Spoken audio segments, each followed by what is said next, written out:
cette initiative dont on ne mesure pas encore l'importance.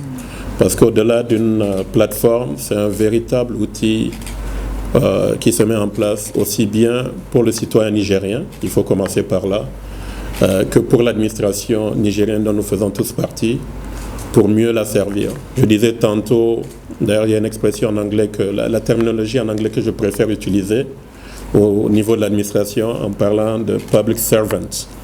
C'est-à-dire, nous sommes là pour servir.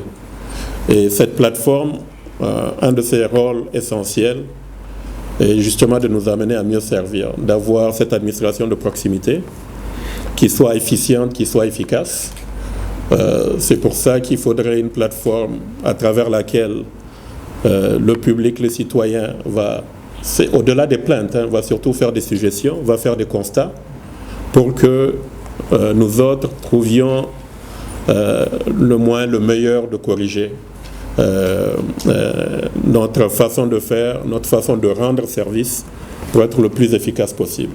La plateforme Guidance Shawara a un lien aussi qui peut permettre aux gens qui sont découragés d'aller vers le médiateur. Et de son côté, le médiateur de la République, s'il reçoit trop de choses, ça rebondit chez l'inspecteur des services généraux qui va remettre ça aux bonnes personnes. L'objectif du projet, c'est vraiment la recherche de solutions collectives, gouvernement, société civile et citoyens, aux besoins prioritaires des citoyens.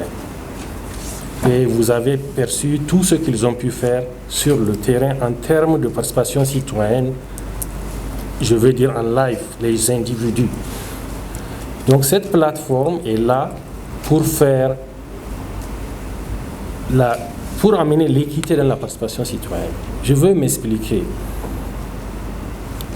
En matière de gouvernance, de bonne gouvernance, il y a 4 critères principaux. La participation, l'inclusion, la transparence et la redevabilité. Si vous regardez cette plateforme, elle coche tous ces critères.